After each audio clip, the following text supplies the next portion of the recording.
Gandhara is a generic term that refers to a relatively long period in Pakistan's Swat, Punjab, and Peshawar regions. Taxila, the primary center of Gandhara, is nearly 3,000 years old and is located in the Haro River Valley near Islamabad. This Gandhara civilization is a synthesis of several faiths and cultures. It demonstrates that variety and coexistence are possible. This civilization's residents lived in perfect peace. They used art, science, and literature to express their optimism. Gandhara was then successively ruled by Indo-Greeks, Shakas, Parthians, and Kushans.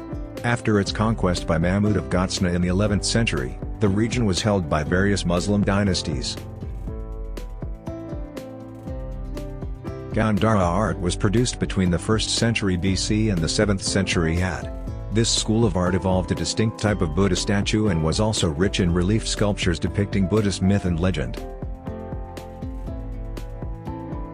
Buddhism probably reached Gandhara as early as the 3rd century BC. By the beginning of the 2nd century BC, archaeological remains begin to appear. The Gandhara school of art was one of ancient India's most important schools of art, which was evolved during the reign of Kushana Emperor Kanishka. Though various kingdoms reigned the region Gandhara between 500 BCE and 1050 CE, the most common factor making them all part of one civilization was their great reverence for Buddhism.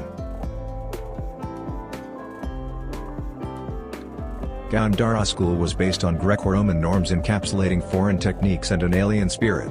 It is also known as Greco-Buddhist school of art. The foreign influence is evident from the sculptures of Buddha, in which they bear resemblance to the Greek sculptures.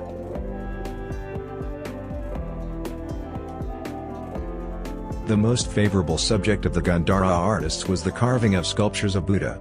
Buddhist learning and culture were taken to China and Mongolia from Takshashila. The great Asiatic culture mingled with Indian Buddhist culture during the Kushana time. In 1863, this city's excavations began. This effort was established by Alexander Cunningham, the father of Indian archaeology. John Hubert carried on his legacy. It took him another 20 years to fully examine the city's historical significance. They aided in the discovery of Taxila's true worth.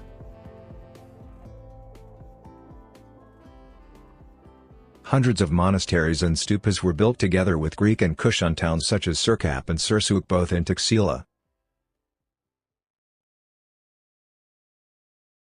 It was from these centers that a unique art of sculpture originated, which is known as Gandhara art all over the world.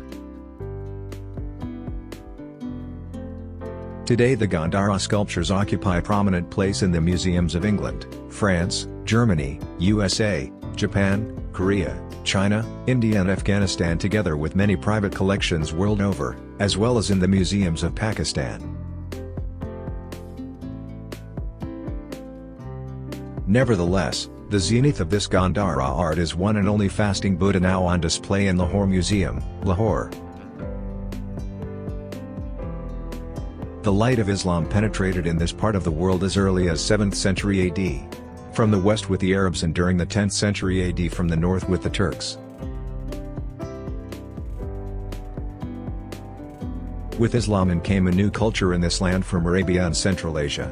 Hence, a new type of architecture, hitherto unknown in this area, was introduced. Tens of thousands of mosques, madrasas, tombs and gardens were created by the Muslim rulers all over the subcontinent.